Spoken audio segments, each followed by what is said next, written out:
11년 전 저는 제가 앓고 있는 프로제리아 신드롬 치료제 임상실험에 참여하기 위해 보스턴에 갔었습니다. 프로제리아 연구재단은 전 세계 희귀병 연구재단 중에서 예산과 연구 실적에 가장 큰 재단입니다. 이 재단은 저와 같은 프로제리아 신드롬을 앓았던 샘 번지의 엄마 레슬리 고든과 그리고 아빠, 그 엄마의 언니이자 변호사인 오드리 고든, 그리고 몇몇 친구들이 함께 이 재단을 만들었어요. 샘 번지는 이미 세상을 떠났지만 여전히 프로제리아 신드롬을 완치하기 위해 최선을 다하고 있습니다. 그것은 샘 번지의 뜻이기도 하고 또 레슬리 고든과 오드리 고든도 이 세상의 모든 프로제리아 환자 아이들을 자신의 가족처럼 여기고 있어서일 거예요. 그리고 11년이 지난 지금 이번 보스턴 여정에서 바로 프로제리아 연구재단을 저희 가족이 방문했습니다. 이곳에서 정말 많은 것을 알게 되었습니다.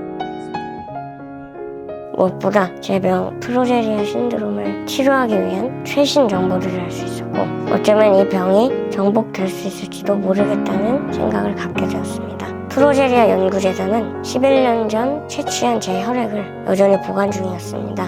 그리고 제 동의를 받아서 프로제리아 신드롬을 완치하기 위한 더 많은 연구 목적으로 사용하기 위해 제 동의를 받는 일도 진행했습니다. 진행을 하는 과정에서 샘 번지의 엄마이자 프로제리아 신드롬 연구를 이끌고 있는 레슬리 고든 박사님께서 제 병의 연구가 어디까지 왔는지 그리고 앞으로 어떻게 진행될 것인지도 알려주셨습니다. 어떤 방향으로 연구가 진행되고 있는지에 대해서 동생 치에가 여러분들에게 잘 설명해 드리겠습니다. 우리의 몸 속에는 라민 A라는 단백질이 있어요. 세포 안에 또 세포의 핵이 있죠. 근데 그게 제일 중요한 부분이니까 그걸 안전하게 지켜주는 칩이 필요한데 그거를 라민 A라는 단백질이 그 역할을 해주는 거예요. 그런데 이 단백질은 처음부터 완성된 모습으로 만들어지지 않습니다. 먼저 프리라민 A라는 벽돌 같은 역할이 먼저 만들어지고 이제 GMP-STE24라는 효소, 벽돌을 붙여주는 시멘트 같은 역할인 효소와 합쳐져야 라민 A라는 벽돌집이 되는 거예요.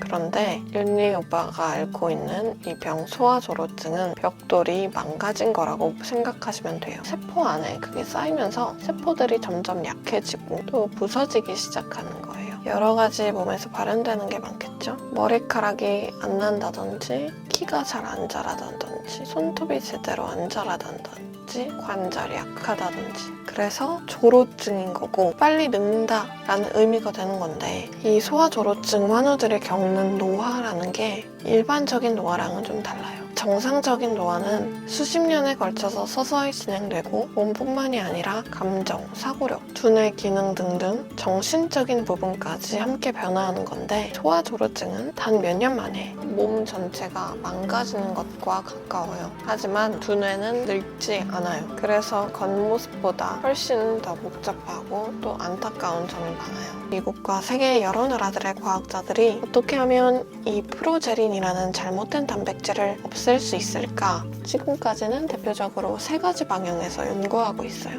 첫 번째로 프로제린이라는 독성 물질, 단백질을 조금 줄여주는 약입니다. 11년 전 오빠가 그 약을 위한 임상시험에 참여했던 거고 원래 그 약의 명칭이 로나파르닙이었는데 이제는 프로제리아 아이들을 위한 약 조킨비라는 이름으로 사용 중에 있어요. 두 번째는 RNA 치료인데요. 쉽게 말해서 우리 몸을 공장이라고 한다면 어떤 걸 만들라는 지시가 있고 이제 그 지시에 맞게 기계들이 돌아갔죠. 그럴 때 지시하는 역할은 DNA가 하고 그 명령에 맞게 실행에 옮기는 거를 RNA가 하는 거예요. 그래서 적용하면 윤리 오빠의 몸에는 현재 독성 물질을 만들라는 잘못된 명령이 DNA에 들어가 있고 기계의 역할을 명령에 맞게 움직이는 역할을 하는 RNA가 거기에 맞게 움직이는데 RNA를 막아주는 더 이상 프로제린이라는 물질을 만들어내지 못하도록 막아주는 역할을 하는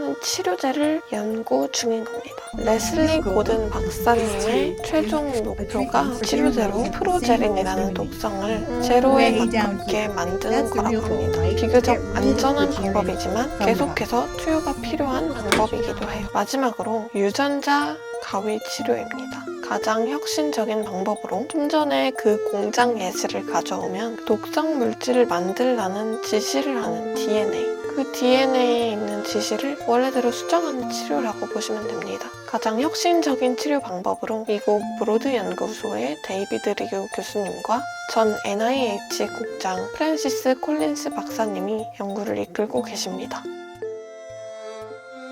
현재 긍정적인 소식은 쥐 실험에서 프로제린을 내뿜는 조로증 유전자를 가진 쥐가 유전자 치료로 수명이 늘고 건강해졌다고 해요. 이 중 하나라도 성공한다면 전 세계의 소아조로증 친구들에게 정말 큰 힘이 될 거예요.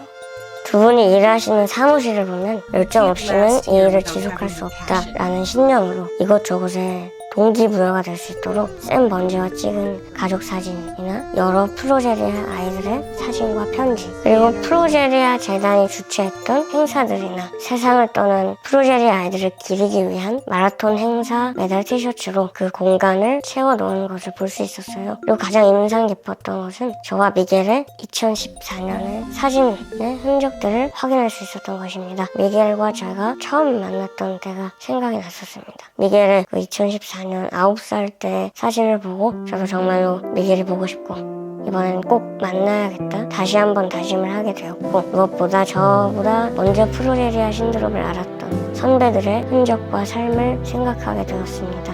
나는 어떻게 될까?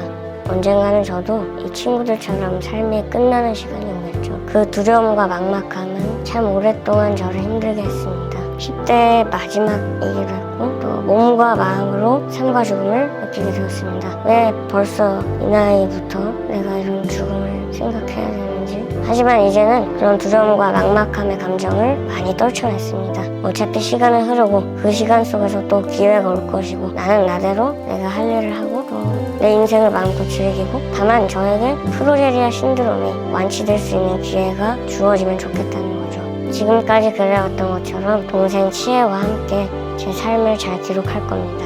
그리고 미겔을 만나는 것을 시작으로 전 세계에 살고 있는 프로제리아 환아들을 만나서 같이 노래하고 같이 치료받고 이야기를 나누고 소울메이트 프로젝트를 시작으로 이것도 함께 시작되면 좋겠습니다. 저를 포함한 모든 프로제리아 환아들은 자신의 삶과 생명을 사랑하고 끝까지 버티고 또 즐기고 살아내니까요. 특별히 자신을 사랑하지 못하는 사람들, 자신이 얼마나 소중한지 꼭 말해주고 싶습니다. 저는 최근에 왼쪽 골반 고관절 쪽이 탈구가 많이 진행되어서 어쩌면 수술을 할지도 모르는 상황까지 왔습니다. 그래도 희망을 잃지 않으려고 합니다. 여전히 저에게 시간이 있고 또 희망이 있으니까요. 이제 밤에 찍고 있는데요. 벌써 무더위가 점점 찾아오고 있습니다. 몸이 점점 무거워지는 것을 다시 느끼고 있는데 이번에는 확실히 방지를 잘해서 운동을 계속 지금 아주 열심히 하고 있거든요. 미겔을 만나러 가기 위해 열심히 훈련 중에 있습니다. 제가 갈 때까지 미겔이 잘 있어줬으면 좋겠고요. 어렵겠지만 미겔이 몸과 마음이, 특히 마음이 많이 회복되었으면 좋겠습니다. 여러분들의 마음도 회복되시길 바랍니다.